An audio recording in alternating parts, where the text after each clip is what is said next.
बिस्मिल्लाहिर्रहमानिर्रहीम। अस्सलाम वालेकुम नाज़रीन, मैं हूं नकीब राजा और आप देख रहे हैं UK1 न्यूज़।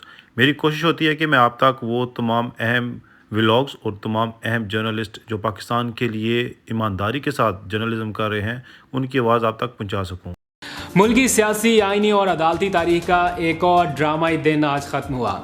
आज भी बेंच टूटा फिर बना, ये सारी सूरत हाल आपने टेलीविज़न स्क्रीन पर देख ली होगी। लेकिन the matter of fact is this कि ब्लैकमेलिंग और दबाव का हर हरबा नाकाम बनाते हुए सुप्रीम कोर्ट ने ना सिर्फ फुल कोर्ट बेंच की दरख्वास्त मुस्तरद की, बल्कि सर्कुलर के ज़रिए काजी फाइज ईसा ने जो गुज़िश्ता रोज़ फैसला दिया था वो भी गैर मौसर करार दे दिया। इसके बाद अब ये जो जजेस की आपस की डिवीजन है, ये तो बिल्कुल खुलकर सामने आ गया। बहुत सारे लोगों को जो चीज़ें पहले नहीं पता थी, तो वो चीज़ें थोड़ी अब खुल के नज़र आ रही हैं। मौसम की ख़राबी के बाइस सुप्रीम कोर्ट की बिल्डिंग पर आज भी काले गहरे बादलों का राज रहा, लेकिन अब चूँकि 2 दिन का वक्फा है तो उम्मीद है कि सूरज की कोई किरण नज़र आएगी इंशाल्लाह, क्योंकि आज चीफ जस्टिस ने ख़ुद भी इस बात का इशारा दिया और वो कोशिश भी कर रहे हैं कि 2 दिन के बाद समाअत होगी तो बेहतरी की कोई ना कोई राह निकाल लेंगे। लेकिन साथ ही एक वार्निंग भी दे दिया है कि अगर फ्री कैन की जानिब से बेहतरी का इशारा ना मिला तो हर सूरत अपना आईनी किरदार अदा करेंगे और फिर जो फ़ैसला हम देंगे वो देखकर आपको लगेगा कि बाइख्तियार फ़ैसला है। यानी क्या फ़ैसला हो सकता है इलेक्शन के सिवा, फिर और कोई सिचुएशन अभी बाइख्तियार फ़ैसले की सूरत में मुझे तो नज़र नहीं आती। जो आइन कहता है फिर वही होगा। बाज़ार चीफ जस्टिस अपनी रिट मनवाने का फ़ैसला कर चुके हैं। थोड़े जज्बाती भी आज नज़र आए, किन मामलात पर जज्बाती हुए आगे चल के आपको वो भी बताऊँगा। लेकिन वो ये तय कर बैठे हैं कि चाहे कुछ भी हो जाए, ये 3 रुकनी बेंच ही आखिर में क्यों ना बचे, जो कि बच गया है, ये फ़ैसला सुनाएगा। उन्होंने कहा है कि हम वो लोग हैं जो आइन की सरबुलंदी के लिए घरों में नज़रबंद भी हुए हैं। ये बात उन्हें कहने की ज़रूरत इसलिए पेश आई कि एक मौका थोड़ा सा जज्बाती मोमेंट आ गया, उन्होंने उसकी तफसील भी बताई। देखें, एक तरफ तनाज़ात में घिरी अदालत है जिसको जानबूझकर मुतनाज़ बनाया जा रहा है। प्रेस कॉन्फ्रेंसेज हो रही हैं, PDM का कौन सा रहनुमा है जो आके ट्वीट्स नहीं कर रहा, प्रेस कॉन्फ्रेंस नहीं कर रहा, बेंच फिक्सिंग के इल्ज़ामात और पता नहीं क्या क्या कुछ लगा के चीफ जस्टिस के कोर्ट रूम नंबर 1 से चंद मीटर्स के फासले पर धुआंधार सियासी तकारीर हो रही हैं, धुआंधार। और ऐसी तकारीर हो रही हैं कि अगर अदालत तहम्मुल का मुजाहरा ना करे तो हर तकरीर पर अलग 100 मोटो नोटिस बनता है। फिर आप रोक लें कि 100 मोटो नोटिस नहीं ले सकते, इस पर बनता है, और फिर हर नोटिस पर तौहीन अदालत का अलग नोटिस जारी हो सकता है। इस किस्म की तकारीर हो रही हैं। कल ख्वाजा आसिफ ने सुप्रीम कोर्ट की बिल्डिंग में खड़े होकर बड़ी धुआंधार तकरीर की और नाम लिए बगैर चीफ जस्टिस से ये कहा कि आप सियासतदानों तक रहने दें।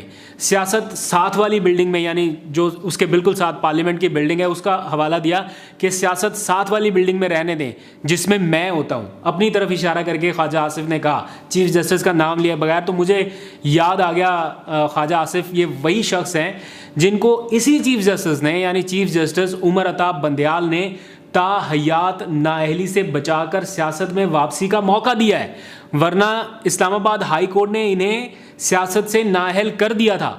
ये सुप्रीम कोर्ट गए, इसी चीफ जस्टिस की सरबराही में 3 रुकनी बेंच बना और उसने इन्हें सियासत में वापसी का मौका दिया। और आज यही ख्वाजा आसिफ चीफ जस्टिस को ऐसे अल्फाज में तनबीह कर रहे थे कि आप हमारे तक रहने दें, उस बिल्डिंग तक रहने दें जहां पर मैं होता हूं, आप ना बीच में आए। इस तरह से मुखातिब किया जा रहा था।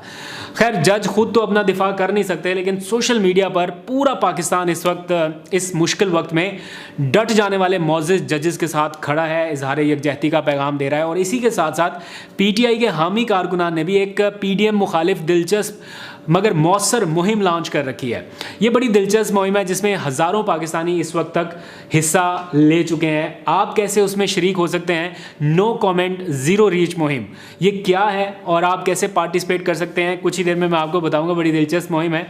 बल्कि पहले मेरा ख्याल है इसी पे बात कर लेते हैं, फिर आज के दिन की पूरी कार्रवाई, जजेस के रिमार्क्स, अदालती कार्रवाई और ऐसा मौका जब चीफ जस्टिस खुद भी जज्बाती हो गए, वो सारी तफसीलात आपको बतानी है।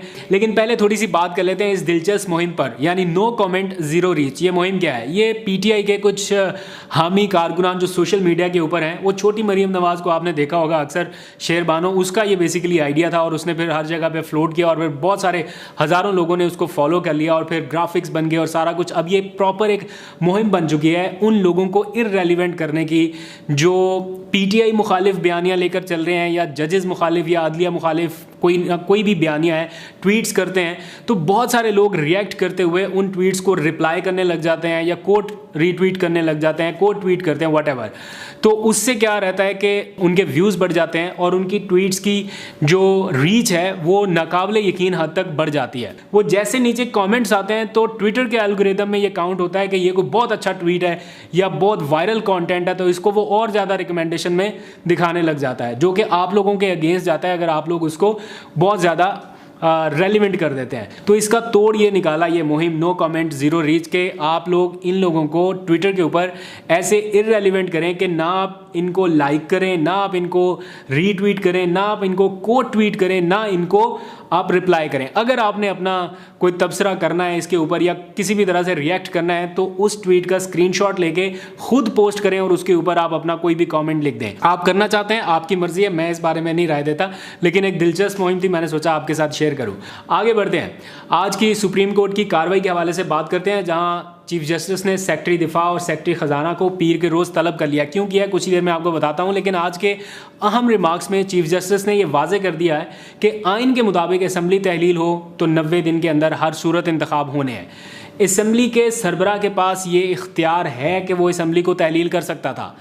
अब चूंकि मामला बहुत आगे चला गया, अब आगे इंतखाब होने हैं, लेकिन टेम्परेचर बहुत ज़्यादा हाई हो चुका है दोनों तरफ से। तो उन्होंने कहा कि अगर एक पार्टी यानी तहरीक इंसाफ अपने चेयरमैन की जानिब से टेम्परेचर कम करने की गारंटी दे रही है तो फिर शायद हुकूमत को भी माजी भुला के आगे बढ़ना होगा।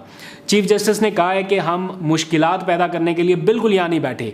अदालत को कोई या तो ठोस वजह बता दें कि किस वजह से इंतखाब मुलतवी करना ज़रूरी है, हमें कम अज़ कम आप मुतमईन कर लें।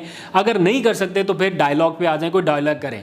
अगर हुकूमत और अपोजिशन में मुज़ाकरात हों और दोनों फ्री कैन बैठने के लिए तैयार हैं तो हम इस केस में कुछ दिन का वक्फा कर सकते हैं, हम फिर जल्दबाजी नहीं करेंगे। लेकिन अगर आप लोग नहीं कुछ करेंगे फिर हम अपना आईनी किरदार अदा करेंगे। और उन्होंने ये कहा कि तवक्को है कि पीर का दिन, चूँकि 2 दिन की छुट्टी है हफ्ता इतवार की, तो पीर का जो सूरज है वो अच्छी नवीद लेकर तलू होगा। सारे पाकिस्तानियों को उम्मीद है कि कोई अच्छी खबर आए, किसी भी तरह से आए, कुछ अच्छा सुनने को मिले। हम तो थक गए हैं, इतना डिप्रेशन का माहौल हो गया है, पाकिस्तानी बेचारे एंग्जाइटी का शिकार हो गए हैं, परेशानी का शिकार हो गए हैं। लोगों ने टीवी देखना, सोशल मीडिया पे आना बंद कर दिया या कम कर दिया कि जैसे ही आते हैं कोई ना कोई डिप्रेसिव खबर ही मिलती है।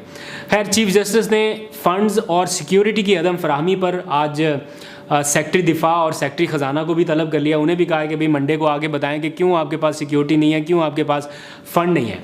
और एक मौका आज ऐसा आया जब चीफ जस्टिस रिमार्क्स देते हुए काफ़ी जज्बाती हो गए, बल्कि उनकी आवाज़ भी एक तरह से भर आई। रिमार्क्स देते हुए उन्होंने कहा कि अब तक जो कुछ किया है पूरी ईमानदारी से अल्लाह को हाजिर नाजिर जानकर किया है। मतलब ये चीफ जस्टिस कह रहा है कि अल्लाह को हाजिर नाजिर जानकर मैंने सारे फैसले किए हैं, कुछ गलत नहीं किया। वो कहते हैं कि मेरा भी दिल है, मेरे भी जज्बात हैं, और लेकिन अहम ओहदों पर तैनात लोग अदलिया को निशाना बना रहे हैं। फिर जस्टिस मुज़ाहिर नकवी का हवाला देते हुए उन्होंने कहा कि मुझे ये कहा जा रहा है कि इस जज को सज़ा सुना दूँ। उन्होंने कहा कि मुज़ाहिर नकवी को बेंच में शामिल करना मेरा एक तरह से खामोश पैगाम था कि ये नहीं होगा कि अपने साथी जज को सज़ा दे दूँ सिर्फ इसलिए कि कोई उसका टैक्स का कोई मामला है। उन्होंने कहा कि मेरे जजेस के ऊपर अगर आप बात करेंगे तो पहले मेरा सामना करना पड़ेगा, और अगर जज के टैक्स का मामला है, इंक्वायरी करनी है, तो मुतल्लिका अफसर हैं ना, उन अफसरान को कहे कि वो ट्रेस कर लें। सिर्फ टैक्स के मामले पर कैसे मैं जज का ट्रायल शुरू कर दूं? खैर, ये उनका इंटरनल मामला है कि वो ठीक कह रहे हैं, गलत कह रहे हैं। मैं कोई कानूनी तालिब इल्म नहीं हूँ, इसलिए मुझे इस बारे में नहीं पता, लेकिन चीफ जस्टिस के ये रिमार्क्स और काफ़ी जज्बाती नज़र आए। फिर चीफ जस्टिस ने आज बताया कि क्यों उन्होंने इस केस पर अभी तक फुल कोर्ट बेंच नहीं बनाया। उनका ये मौक़िफ़ है कि फुल कोर्ट बनाकर फिर तमाम जजेस को एक केस में मसरूफ़ रखना ये दीगर तमाम केसेस को मुतासर करने के मुतरादिफ है। कितने साइलिन मुख्तलिफ जगहों पर आए होते हैं केस को लेके, जैसे गुज़िश्ता हफ्ते कोयटा, कराची, लाहौर में बेंचेस थे, फिर इस हफ्ते लाहौर में फिर बेंच था। अगर सबको वहाँ से आप बुला के इस बेंच में शामिल कर देंगे तो वहाँ पर जो साइलिन है उनका क्या होगा?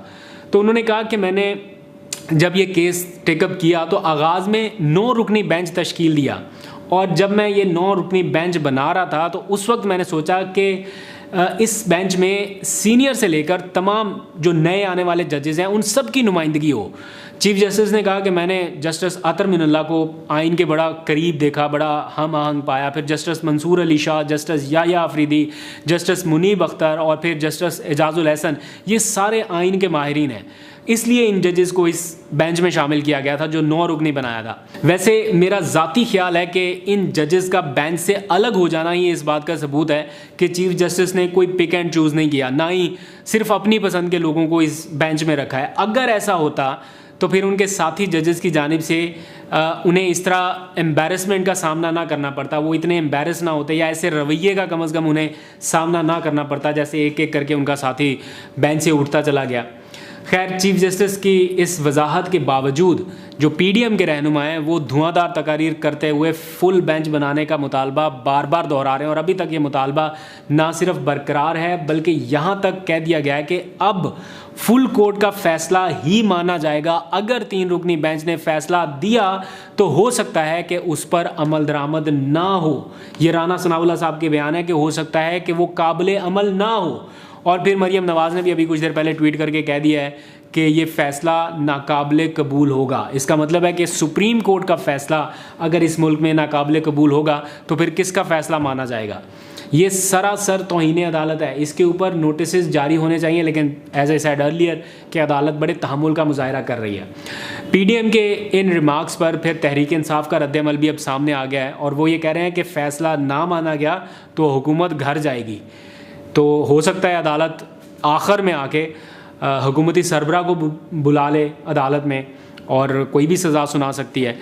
खैर, चेयरमैन पीटीआई इमरान खान का भी रद्द-ए-अमल आया और उन्होंने कहा है कि 1997 की तरह नून लीग आज फिर सुप्रीम कोर्ट पर हमला आवर है। जो सियासी जमातें साजिश की मुखालिफ हैं उनसे बातचीत करने के लिए वो तैयार है। आज सीनियर साफ़ियों से उन्होंने बातचीत की और कहा कि अदलिया की आज़ादी और आइन पर कोई समझौता नहीं होगा और जमहूरियत के लिए तहरीक इंसाफ हर आखिरी हद तक जाएगी। उन्होंने इशारा दिया है कि वकला की तहरीक भी शुरू हो सकती है, और अगर वकला की तहरीक इस मुल्क में शुरू हो गई तो फिर पूरी कौम उनके साथ होगी। वो कहते हैं कि मुज़ाकरात के लिए हम तैयार हैं, मगर आइन और कानून से हट कर कोई बातचीत नहीं होगी। और आखिर में उन्होंने एक मैसेज दिया, एक बात जो वो पहले भी रिपीट करते हैं कि पाक फ़ौज भी मेरी है और ये मुल्क भी मेरा है और पाकिस्तान हम सब का है। मजबूत पाकिस्तान के लिए मजबूत फ़ौज इंतहाई ज़रूरी है। यही मैसेज वो कई बार रिपीट कर चुके हैं। शायद यही उनका एक पैगाम है उन लोगों के लिए जो ज़िद और अनाज से बाहर निकल कर कुछ करना नहीं चाहते। तो अगर वो निकलें, पाकिस्तान के लिए सोचें, तो इमरान खान का ये पैगाम उन सब लोगों के लिए है।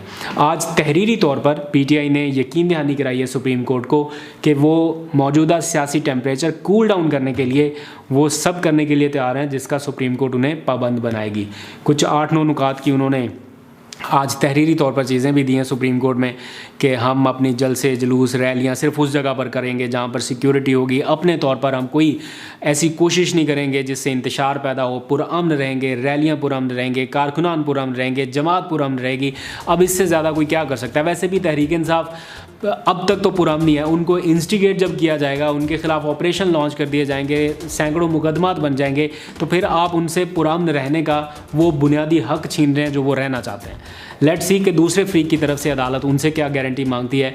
मंडे को समाअत होगी तो आपको फर्दर अपडेट करेंगे। जी तो नाज़रीन, मेरी कोशिश है कि मैं पाकिस्तान के हालात व वाक़यात पाकिस्तान के सीनियर जर्नलिस्ट की ज़ेर ज़बानी रोज़ाना की बुनियाद पे आप तक पहुंचाता रहूं। इस चैनल को सब्सक्राइब कीजिए ताकि मज़ीद व्लॉग्स आप देख सकें। नकीब राजा, UK1 न्यूज़, लंदन।